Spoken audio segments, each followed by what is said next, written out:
All right. Hi, everybody. Thanks again for joining us. I'm super excited to be here. So today, what we're going to be talking about is the future of fintechs in the MENA region and what implications that has on businesses and how it kind of came all about. Just as a quick introduction, my name is Ramzi Khalif. I'm the general manager for StashAway for the MENA region, based here in the DIFC. We opened our offices here last year, and for those of you who don't know, we're a digital wealth manager or robo-advisor is a more common term. So I won't go into more details. I'll let Michele kind of introduce us properly. But before we get to that, thanks to our speakers, Mohammad Alblooshi and Michele Ferrario for joining us. Mohammad is the head of fintech and innovation at the DIFC, with over decades of experience in the finance sector, doing a number of different roles. But I'll let him introduce himself properly because he can obviously do it much better than I can. Great. Thank you, Ramzi. So, of course, Mohammad Alblooshi, I had fintech and innovation for the DIFC.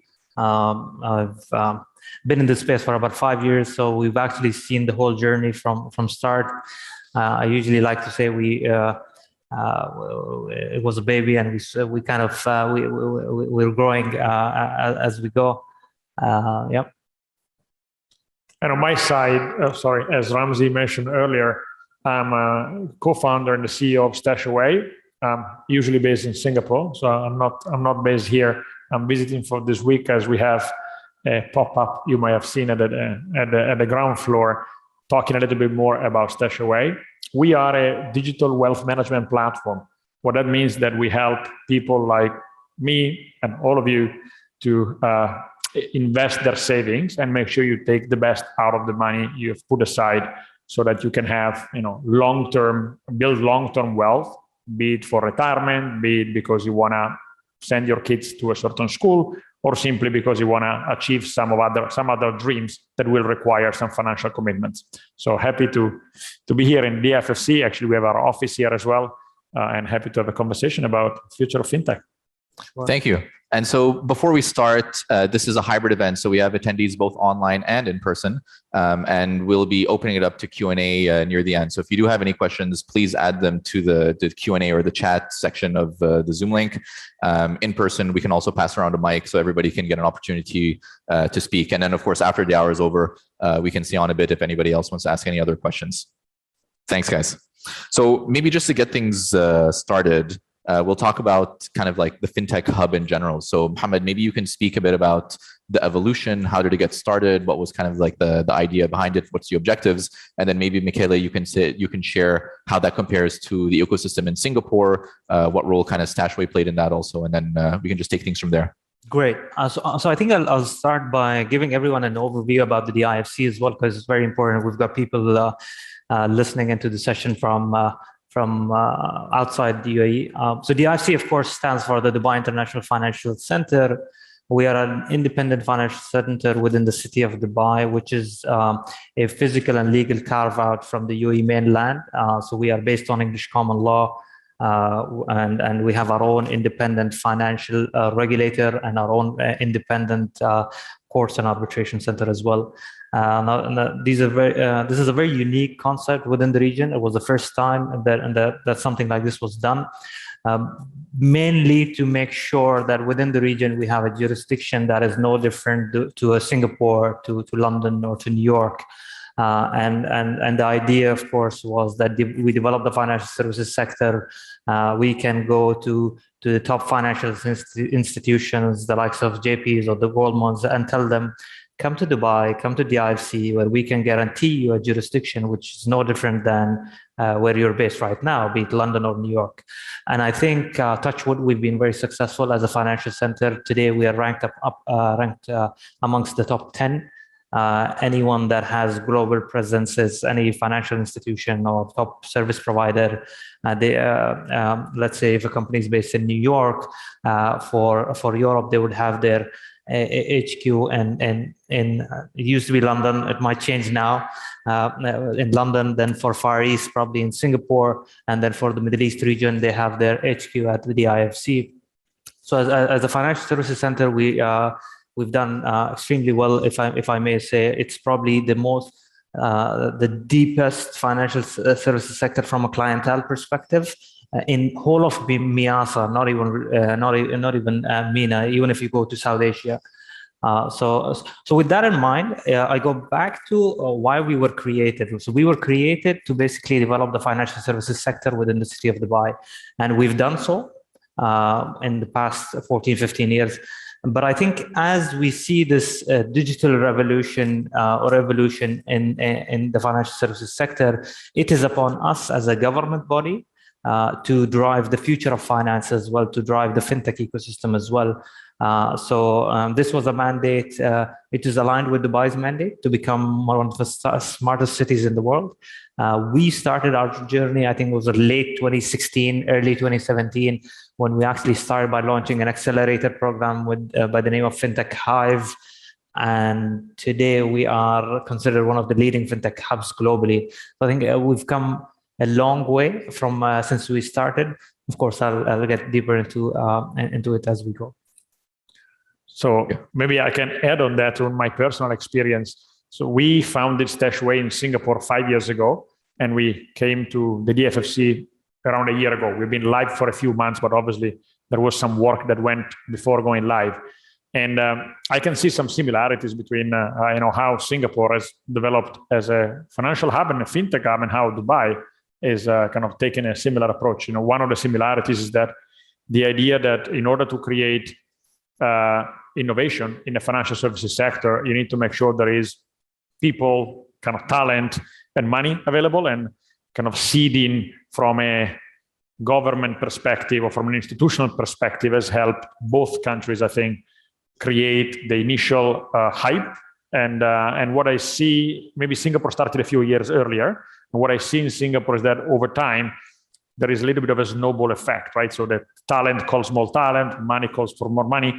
And from my chats over the last few days here in Dubai, and actually what I've been coming to the DFC every 3-4 months for the past year, and I actually can see how things are developing, how, I hear more and more the fact that, more talent is being attracted to the region, more kind of money that wants to go into fintech investment has been attracted to the region. So I think actually what has been done places amazing roots to what can then become, as you mentioned, a hub for a very large region with a lot of people that will want better financial services over the next 1, 2, 3 decades.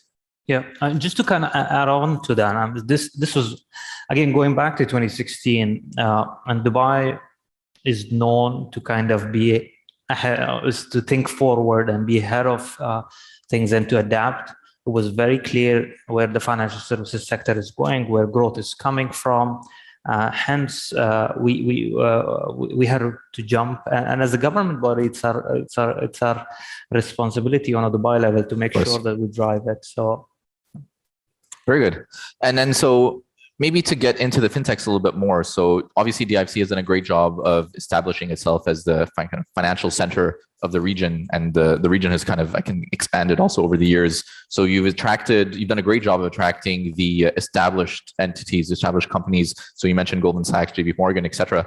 So maybe speak a little bit more about the innovation hub, the Hive, and what are they doing to attract the startup and fintech ecosystem, which is obviously has very different fundamentals than the established players. Great. This becomes very interesting because we started our journey back in 2017 by launching an accelerator program. Again, this was the first time where we started looking at fintechs. And when we talk about fintechs, it's technically looking at the startup ecosystem, because they're mainly startups that actually want to disrupt financial services or enable existing financial institutions. So the first thing, when we said we want to do fintech, again, the first thing that was on that we had on the table was launching an accelerator program. So was how do we create that mindset, or how do we start attracting fintechs to come to the IFC, to come to Dubai? So we launched an accelerator program by the name of Fintech Hive, which today happens to be one of the largest accelerator programs in the region. So it's been going on for the past 5 years. But as we went into the journey, so the first step was launching an accelerator program. We realized that is not enough. There has to be more.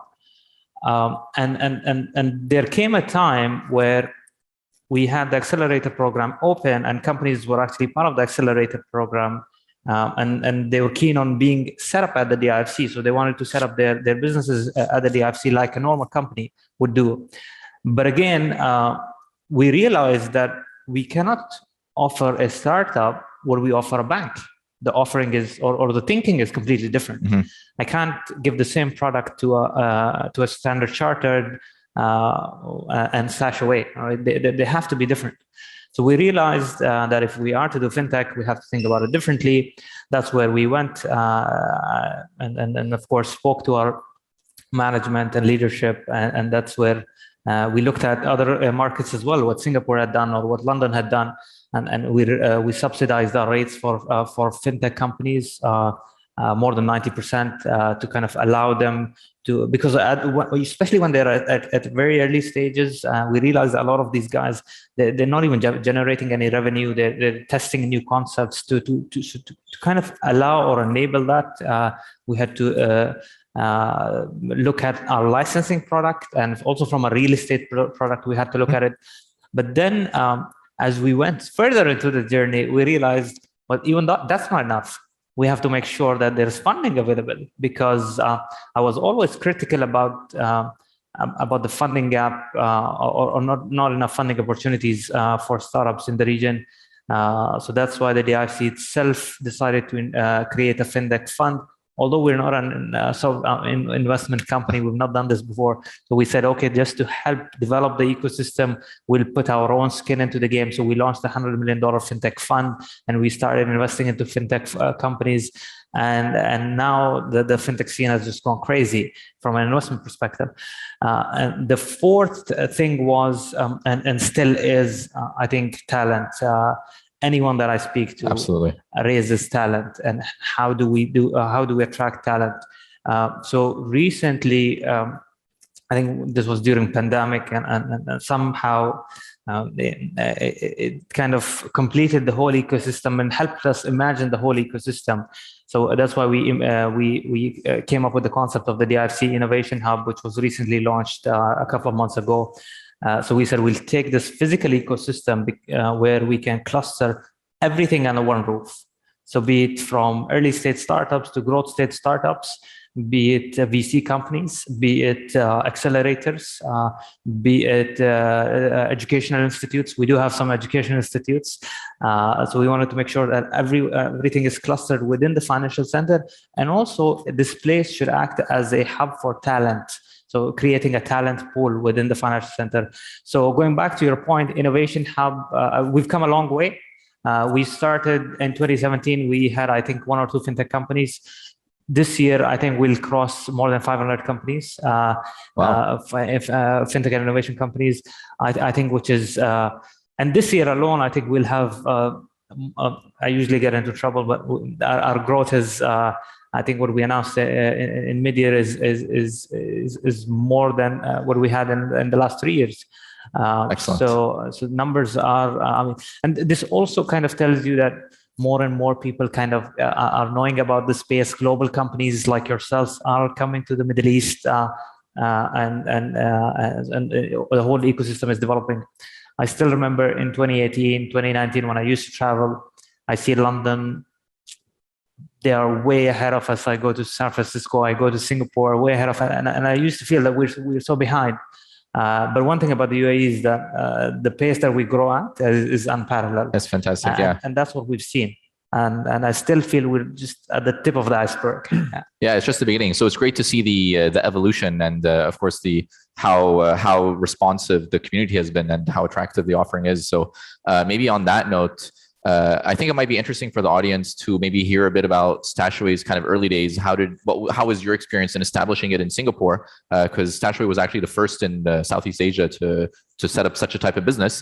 And then why or how? What's the journey that brought you to the MENA region as well, the DIFC in particular? Yeah. So as I mentioned earlier, we started StashAway 5 years ago in Singapore, and the reason we started in Singapore is that myself and my 2 co-founders were in Singapore. We thought there was a gigantic gap in the market. We thought that the banks were not doing a good job at helping people invest their money and build their retirement plans, build their long-term wealth. and therefore we approached the regulator, and the regulator had a lot of kind of foresight and actually engaged in a discussion with us.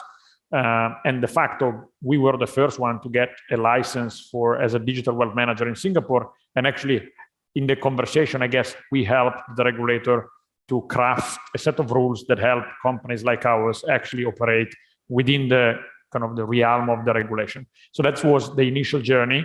This was in 2016, 2017. We were able to raise money locally. So to your point, obviously, access to money is very important. And usually early stage startups will raise money locally. So having a set of kind of investors, the local kind of local investment is obviously very, very important. So what happened then is that we were quite successful in Singapore. We then decided to open in Malaysia in 2018. And around a year ago, when kind of we were managing around $1 billion in assets, and so we kind of proved that that this working and proved that we were going in the right direction. We thought about, okay, how do we expand further? And so we kind of thought about obviously expanding in Southeast Asia. So we started working on expansion to Thailand, which we recently launched, and Hong Kong. So we're now in Singapore, Malaysia, Thailand, Hong Kong. But we also thought that there was no reason to be confined to Southeast Asia, and we thought that the Middle East actually presents a very large market opportunity where we thought that there are very similar gaps in the market. So we thought that clients are not particularly well served from financial advisors and traditional banks. And therefore, we thought that our product could work here. And so we started a conversation internally on what is the best way to approach it. And we started a conversation with the DFFC, actually. So with the regulator within the DIFC. And again, we saw immediately that there was the willingness to kind of build things new and kind of as you mentioned, we appreciated the kind of global rules and regulatory approach. And so it was actually a very easy conversation, to the point that we actually started the conversation here after Hong Kong and Thailand. We actually end up launching here before Hong Kong and Thailand, because the discussion with the regulator was actually faster, and we were able to set up our base here. And now we've been live for a few months. We see a lot of interest. We have a small team here of around 8 people, and we tend to think about our team as a global team wherever they sit, so that we don't have country silos. And we are looking forward to make this our base as we further expand in the region. I think to Mikhail's point, I think one of the important things that we had to do is create a regulatory framework which is helpful, or which enables startups, early stage startups, to get regulated. And I think the innovation testing license, or the way we've regulated StashAway and the likes. So to have a financial center, or to have for fintechs to kind of accelerate, it's very important that we have the right regulatory frameworks, because I usually say there's 3 main challenges that the fintechs generally face. It's regulation, access to market, and access to capital. So it was very important that we look into regulation, and there's a lot of work that has to be done. But it was good that our regulator, the DFSA, is very much on board with the strategy as well.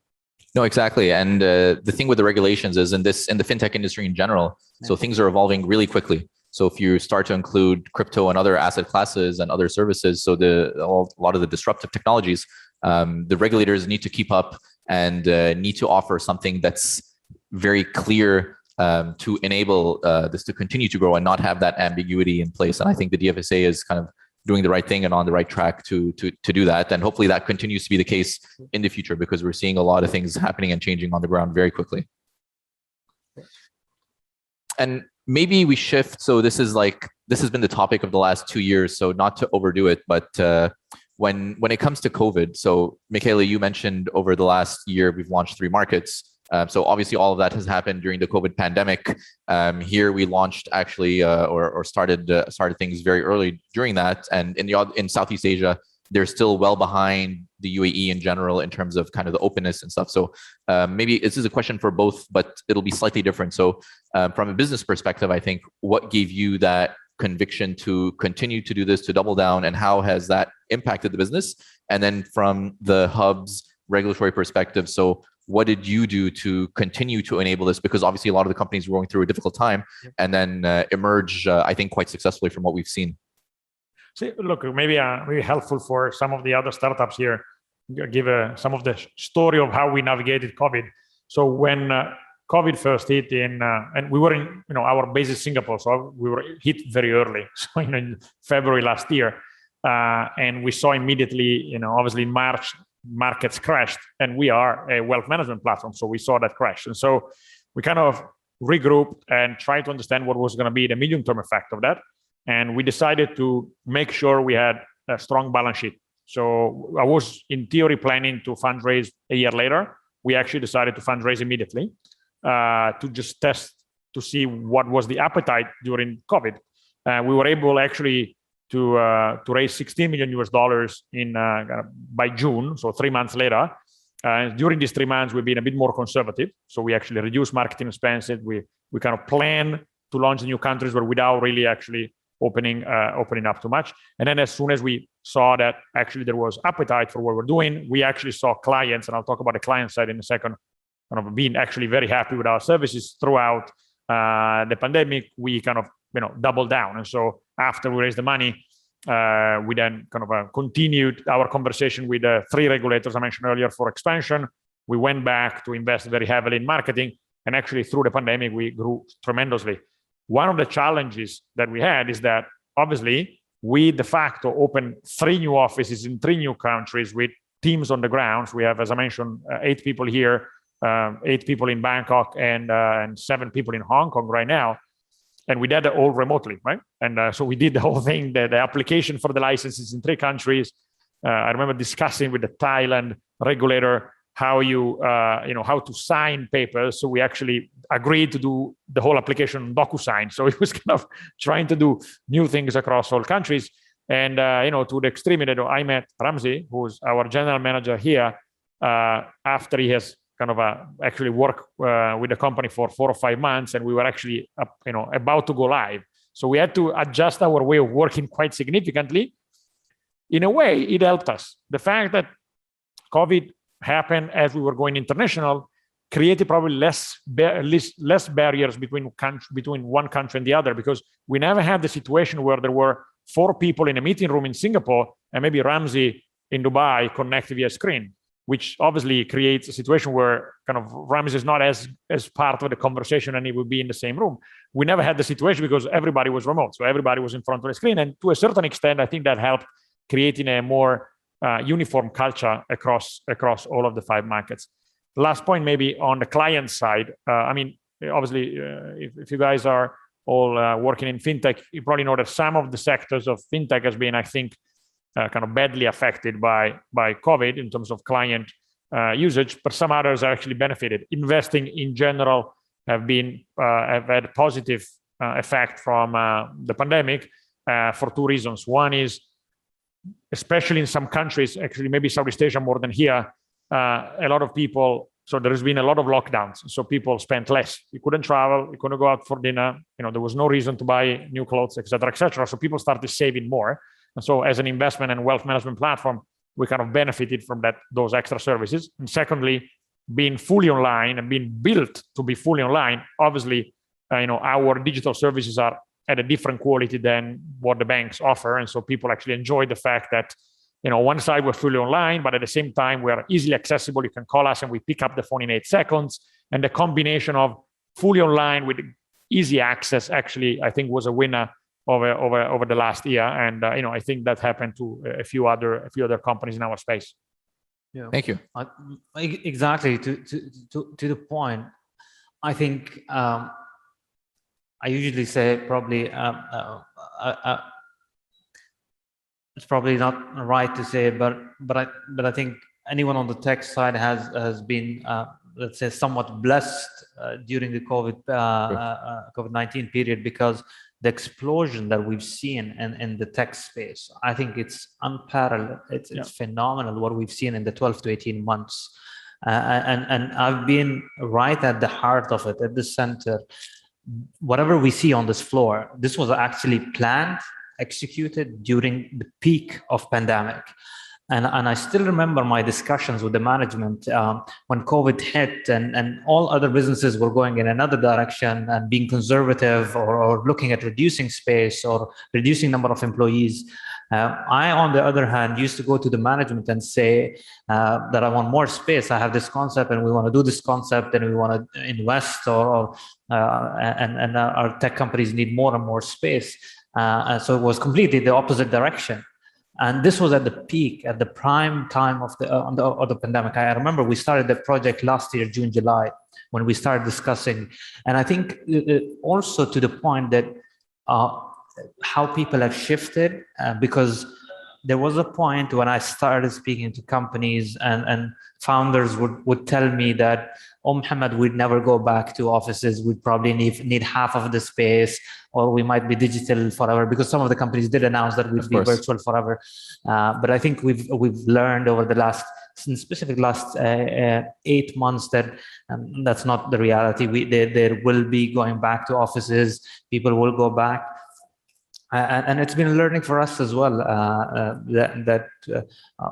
Real estate is a big part of Dubai's story, but there was a question that is office real estate not going to be relevant anymore? But I think what we've learned that no, it is still relevant. The way it would be used is different, and I think what we tried over here is basically giving people a glimpse of how future of work would look like. A lot of companies do hybrid models, but coming back to the point, from a regulatory perspective, there were subsidies on a higher government level, specifically for the first 12 months.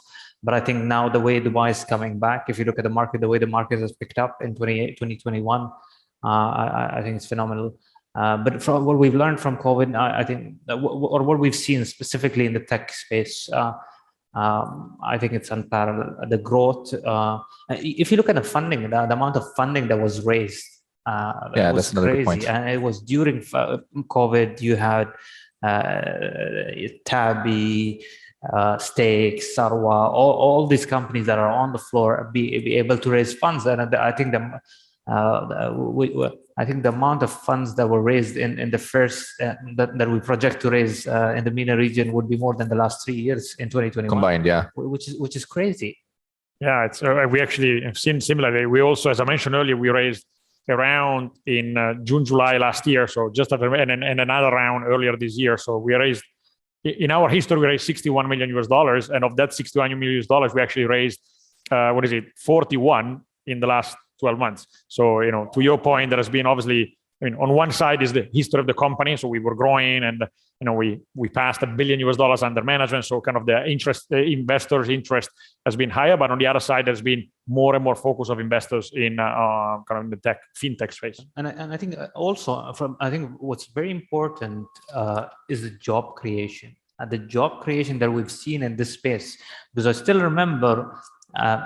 We had tech companies, but tech companies at a very early stage, 2 to 3 people, 4 people, 5 people. But during the pandemic, it just went crazy. People started hiring 10, 15, 20, 30 people during that phase because they were growing at an exponential rate. I think, yeah.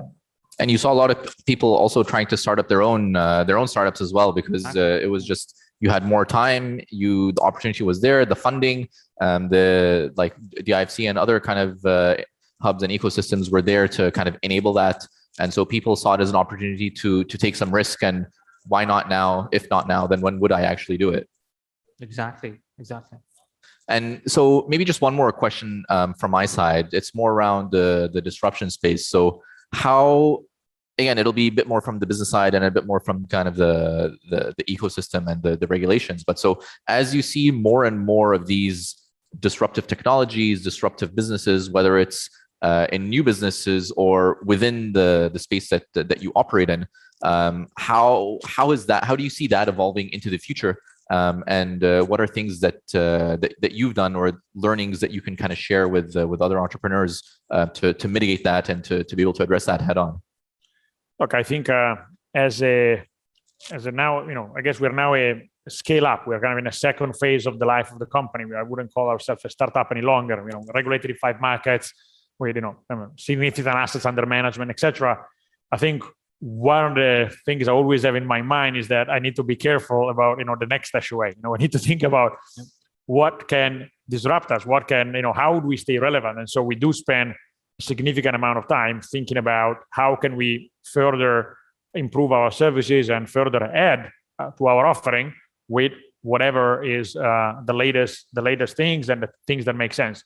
I think the way I think about it is that it always needs to start from the client. And I always like to start from a problem rather than a solution. So my way of developing kind of what we want to do is, talk to clients, understand where their pain points are, and then find a solution. I've always been skeptical of the idea of starting from a technology and say, hey, there is this new technology, let's find a way to apply it. I always think that the right way to innovate is to find a problem and then find the simplest solution to the problem, not the most complex one. And so I think that's been our approach. Of course, I spend a significant part of my time, or maybe I should do it more, but I try to spend a significant part of my time thinking about where we need to be in 5 years and how do we get there. What's gonna, challenge us in the next 5 years, and what are the new opportunities that come out there. And one of the things I've done over the last 3 days here in Dubai is that I've been spending most of the day at our pop-up downstairs, talking to clients and listening to them and understanding what they like, what they don't like, what's the gap, and those to me that's the best way for me to think about what we can do next. I think from our side, we want to make sure that we enable technology is the future. That's very clear. We want to make sure that we're up to date and we adapt. We need to be agile and we need to adapt. We need to adapt quickly because the pace that the sector is developing at is unparalleled. I remember having a discussion with our CEO last week. He's like, Mohammad, what do you think about this? I was like, we need to probably look at it every 6 months because the way it's developing and the way it's and we need to revise our strategy, because you put a strategy for a few months, but then you realize the market's going in a different direction. You need to adapt and you need to be agile. Same goes for regulations.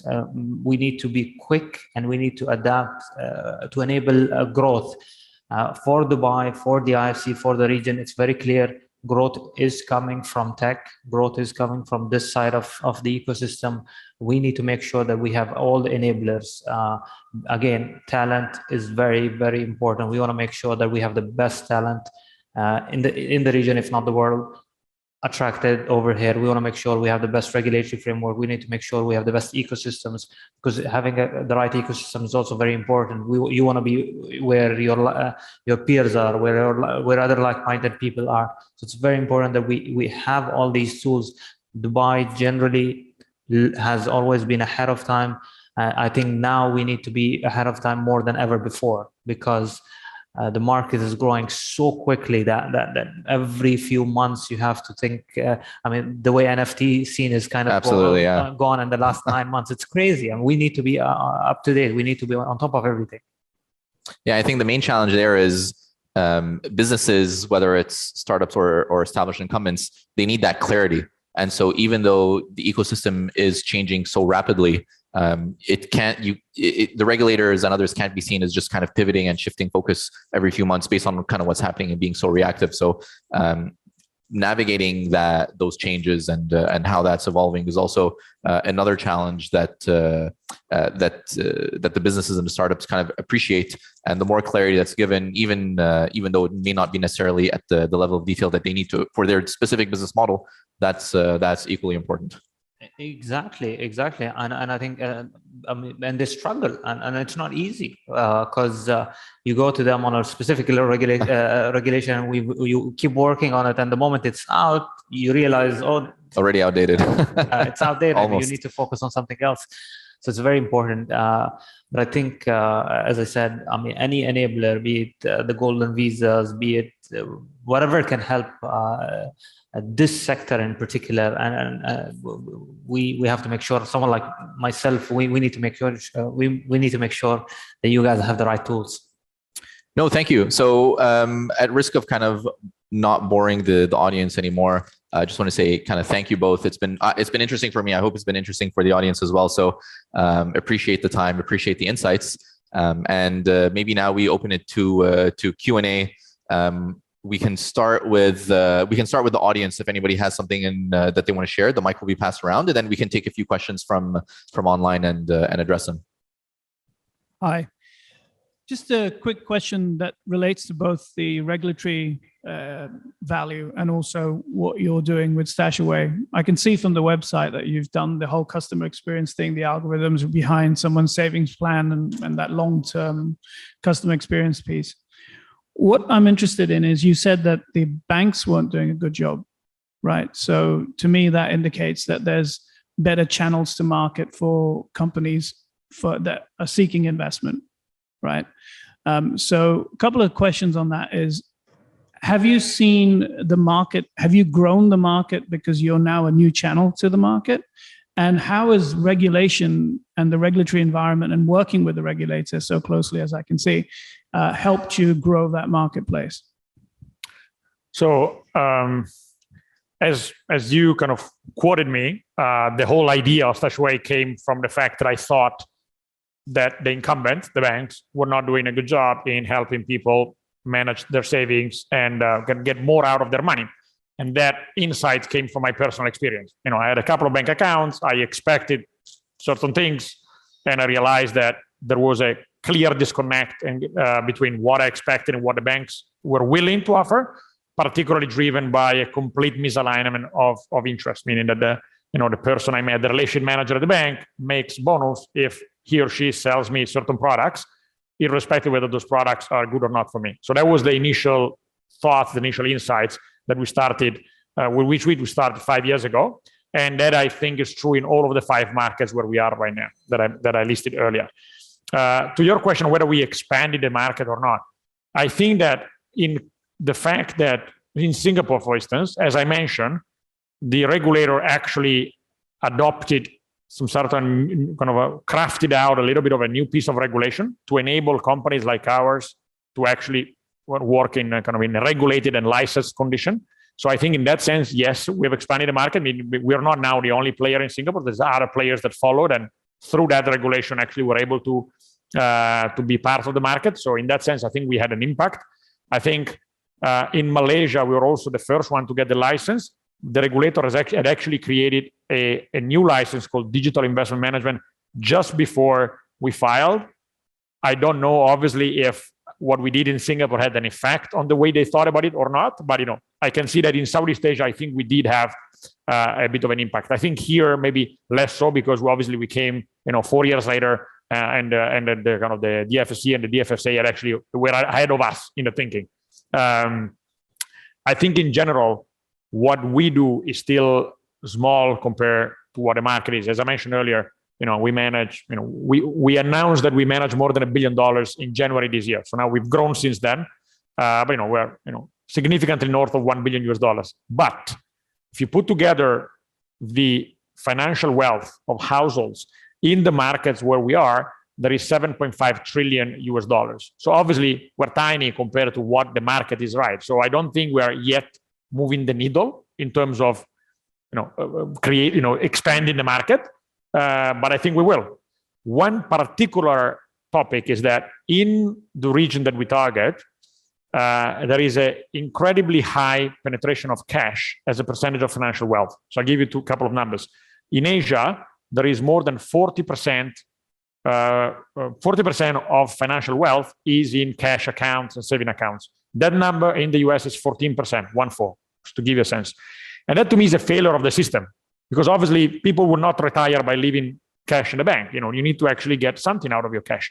And that's a part of the market where I think we can actually have a significant impact in terms of expanding the kind of asset management market. So that cash should be managed. And right now it's not. And I think a lot of our assets are coming from that idle cash, and over time there will be more and more. Thank you. We'll take one from the online audience, and then maybe we can continue here. So this specific question is about StashAway, but so I'll ask it as it is, but I'll also add a twist also to for here, because I think that'll be helpful for the audience. So the question is, are there plans to work with investment banks to develop new asset classes designed for the cultural values and investment rationale of each of the separate countries that StashAway operates in?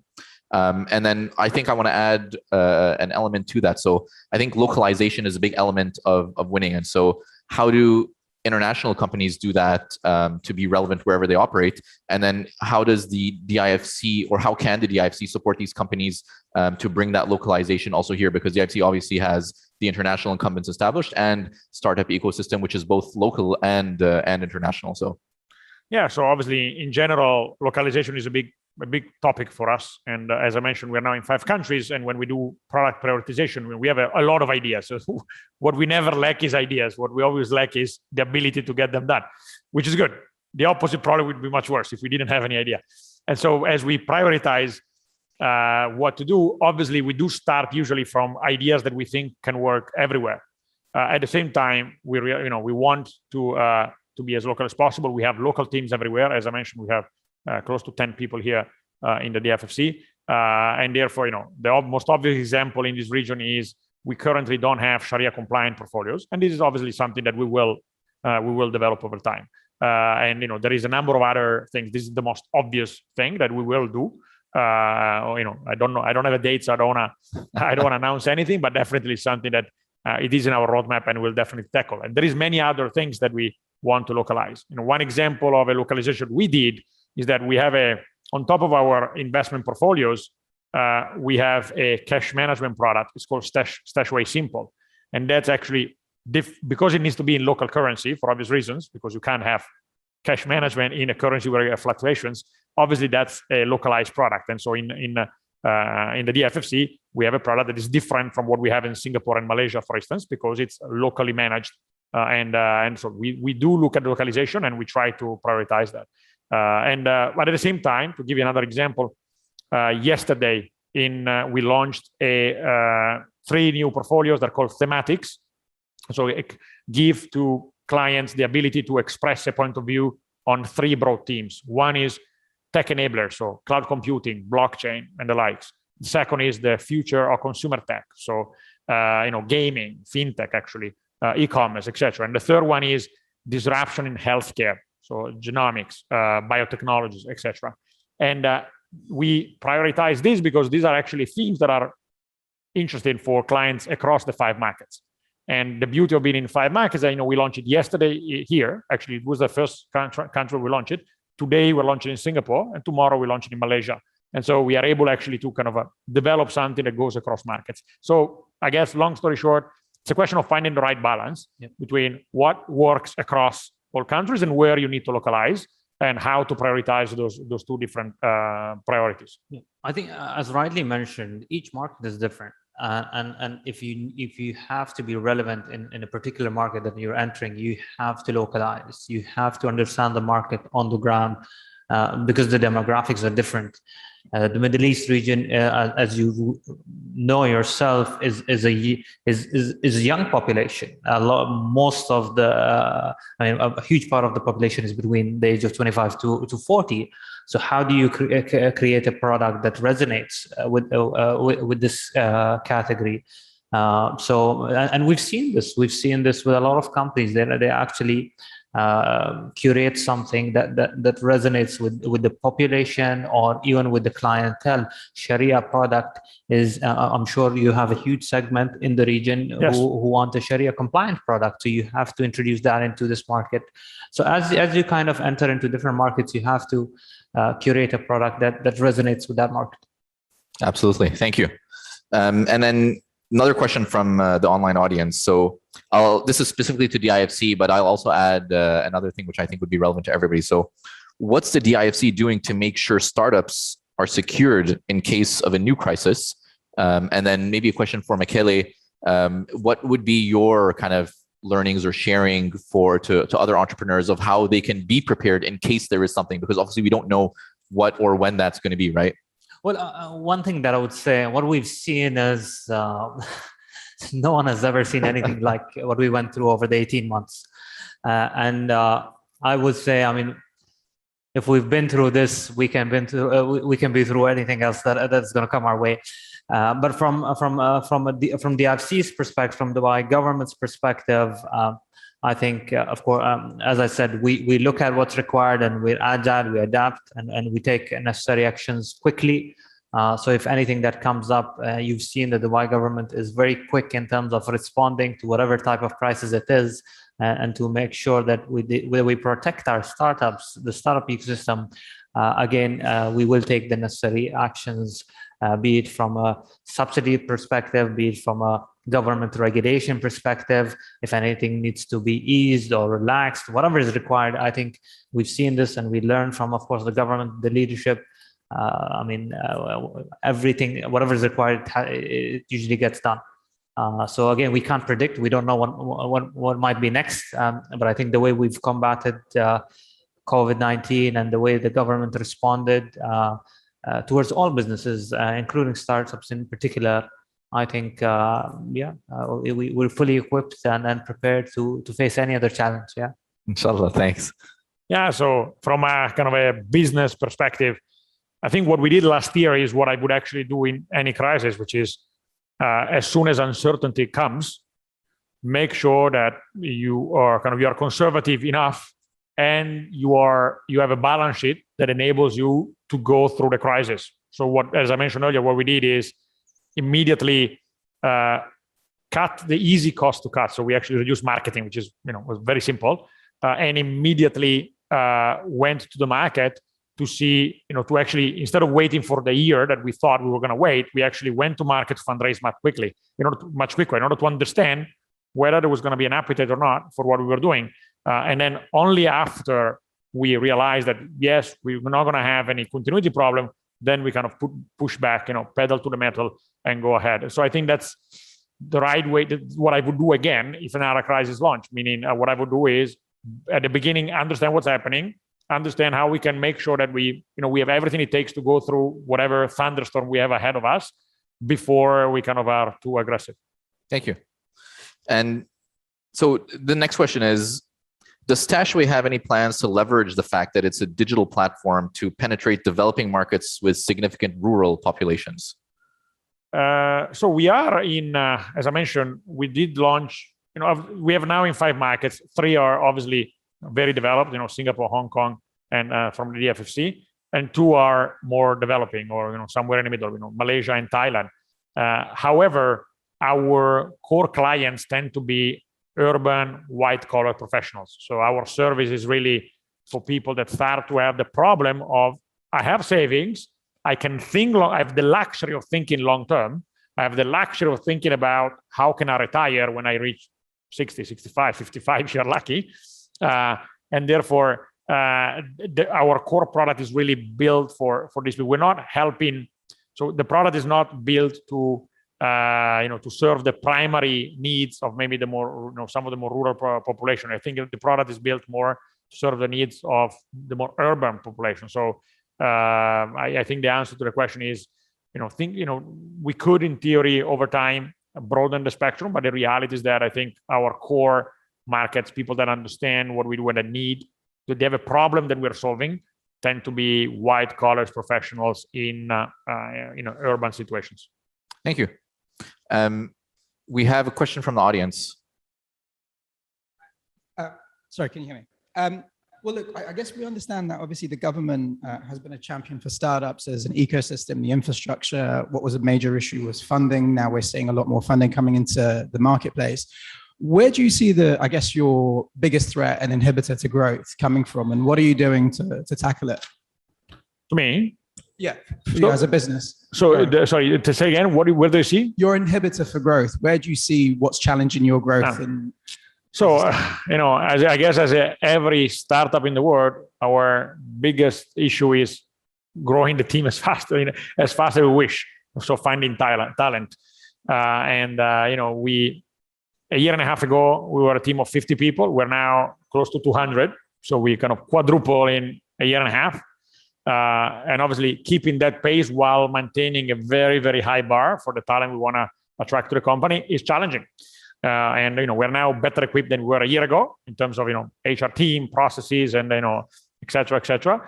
We've also become a little bit more open to remote working. To your point earlier, we do have kind of our 5 offices, but then we also have a few people that are actually outside the 5 offices. We have a few engineers in Belarus, a few engineers in Russia.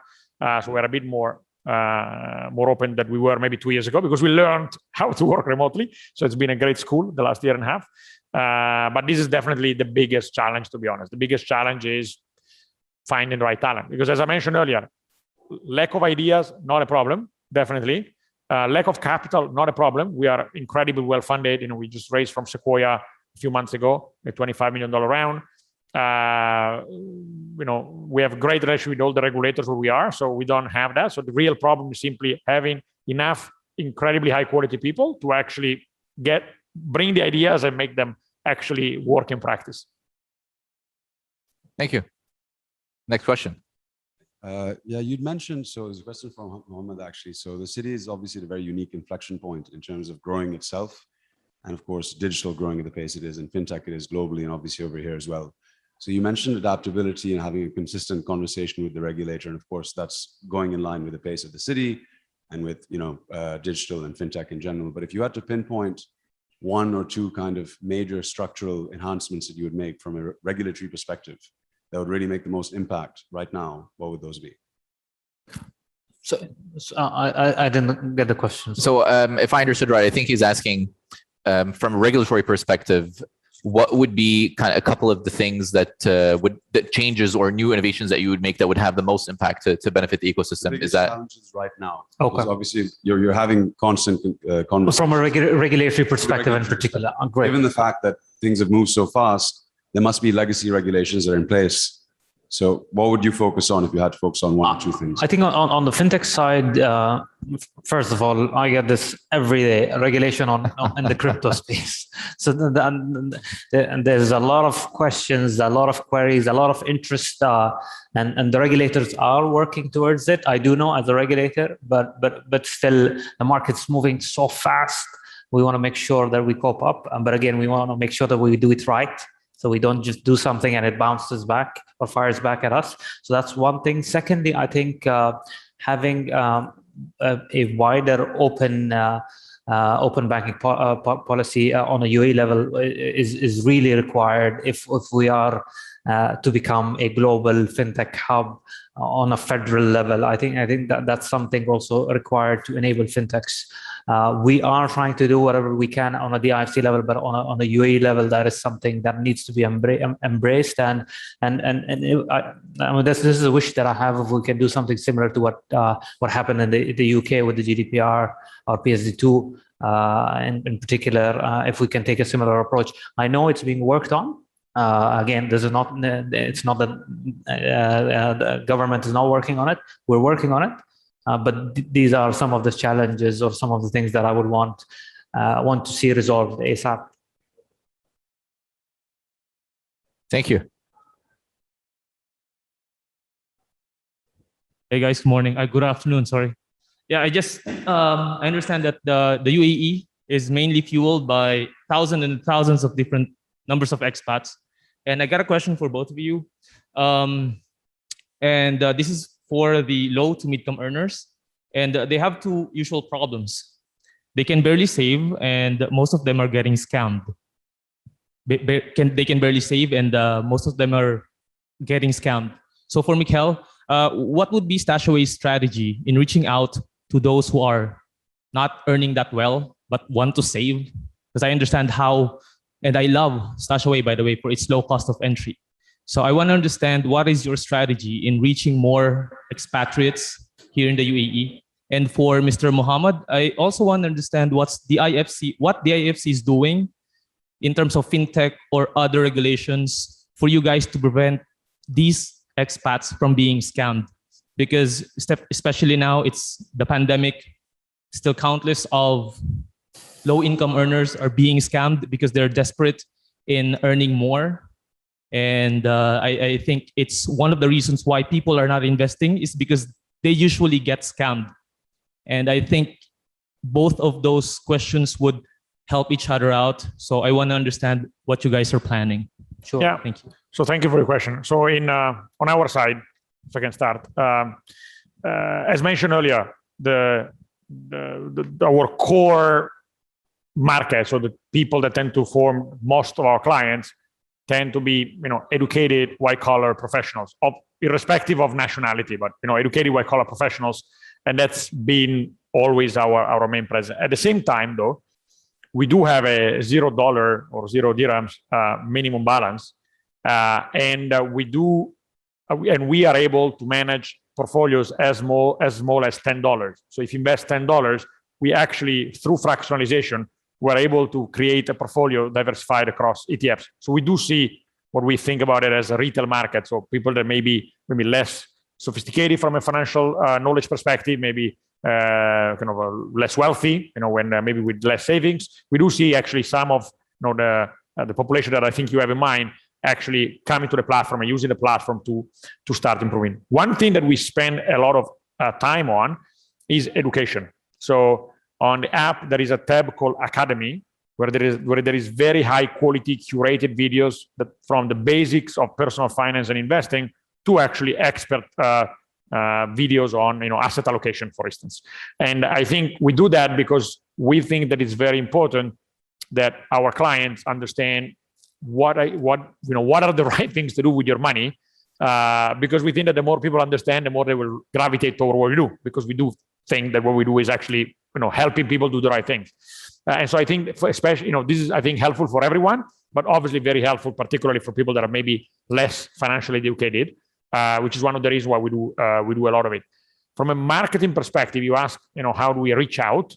We honestly don't have a clear strategy on reaching out to that kind of the lowest segment of the population, if you want to think about it in a pyramid way. Because again, we tend to target more of our core clients, which are people in this audience today. But what we see is a gigantic word of mouth effect that actually happens both for younger clients as well as for maybe clients that do not have as much savings or as much wealth, because of what I mentioned earlier. No minimums, kind of easy to understand financial education, and the ability to build portfolio with very small money.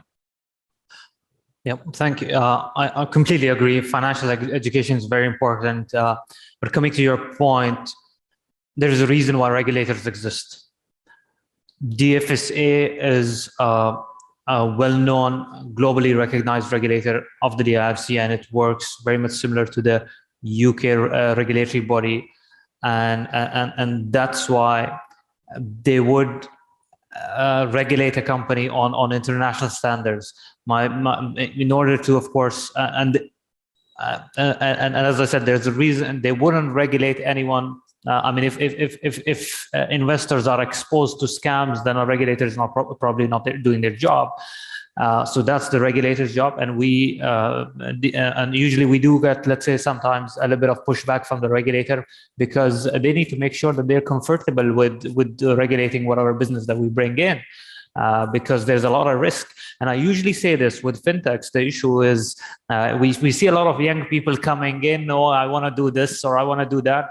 People need to understand that when you do a fintech, you're dealing with third-party money. You're dealing with other people's money. There's a lot of risk. Getting a fintech company is not like doing an e-commerce platform or any other digital business. This has historically been a highly regulated space and still is, because there's a lot of risk. You're handling with third-party money, so still is regulated. That's why, as regulators, we want to make sure that we have the best policies in place. We want to make sure that we, of course, don't restrict them, but at the same time, we want to make sure that consumers are protected. I think from a consumer's perspective, there's a lot of education required. You shouldn't be investing in someone that is not regulated, because there are, could be companies that might not be regulated and are offering services. So that's where education is required, that you cannot invest or give your money to someone that is not trusted by the government, because then the risk is on you. If the government is regulating a company, then basically the government is telling you that I'm taking the responsibility of these guys, that I'm regulating them, I'm controlling them, I'm monitoring them. And if they're not regulated, then you shouldn't give your money or you shouldn't invest in anyone, I would say. Yeah, so you can find all the companies on the DFSA's public registry, so the companies that are regulated. Yeah. So yeah, that's fully transparent. Everybody can access that. So you'll find StashAway and all the other DIFC entities there. And just I think one more thing to add, the most important thing, just to complement what you guys were saying, is education and awareness. So the more that you do know, the more that you are informed, the better decisions you can take for yourself, because at the end of the day, it's your responsibility as an individual to make sure that you're taking your best decision, and where you're investing your money, where you're spending your time, what you're doing it with. And DIFC, StashAway, and the other platforms, they're there to kind of enable and build on that and give you the opportunity to do so in a responsible way. So on that, I think we're out of time. So first of all, thank you to the speakers. Appreciate you coming down. Thank you to the audience. I hope it was interesting and insightful. And that's all we have for today. We're going to be signing off online now, but we will be here for the next few minutes for anybody kind of in the in-person audience to ask any other questions or engage with our speakers one-on-one. Thank you. Thank you. Thank you. Thank you.